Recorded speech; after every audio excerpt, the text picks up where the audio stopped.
Hello, আমি স্বাগত শর্মা। 2023 সালে আমি সাব ইন্সপেক্টরে জয়েন করি। এখন ট্রেনিংয়ে রয়েছি এবং এর আগে আমি 2019 সালে কনস্টেবলে জয়েন করেছিলাম এবং ফোর্থ ব্যাটালিয়ন আমার পোস্টিং ছিল। চাকরি করাকালীন আমি সেরকম কোথাও করিনি। আমি সেলফ স্টাডিতে করতাম মেইনলি সে সময়, এবং আমি হিস্ট্রি, জিওগ্রাফি, কনস্টিটিউশন আর রিজনিং, ম্যাথ আর কারেন্ট অ্যাফেয়ার্সে খুব জোর দিয়ে পড়তাম। তোমরাও এটাই ফলো করো। এরকম কোথাও পড়িনি প্রিপারেশনে।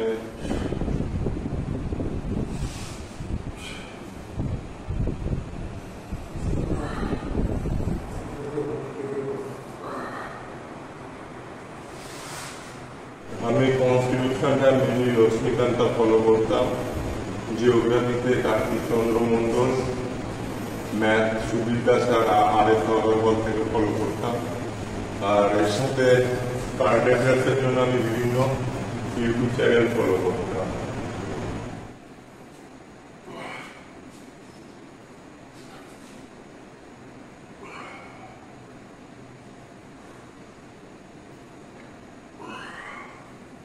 অনেকের মধ্যে একটা ভুল ধারণা থাকে যে আমাকে এত ঘন্টা পড়তে হবে চাকরি পাওয়ার জন্য ডেইলি বেসিসে, মানে কি আমাকে প্রত্যেক দিন 8 ঘন্টা করে পড়তে হবে কি 10 ঘন্টা করে।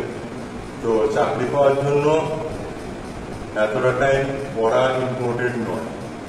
তোমার যখন পড়তে ভালো লাগবে, তুমি যতটা ক্যাপচার করতে পারবে, একটা বিষয় যতটা বুঝতে পারবে, তুমি একটা ফ্রেশ মাইন্ডে তুমি ততটুকুই পড়ো।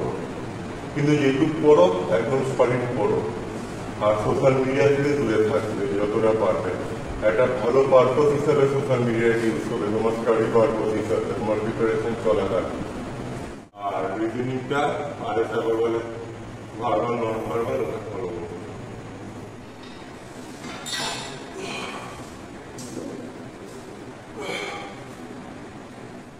আর কত ঘন্টা পড়তে হবে একটা চাকরি পাওয়ার জন্য, এটা কোনো মেইন জিনিস না।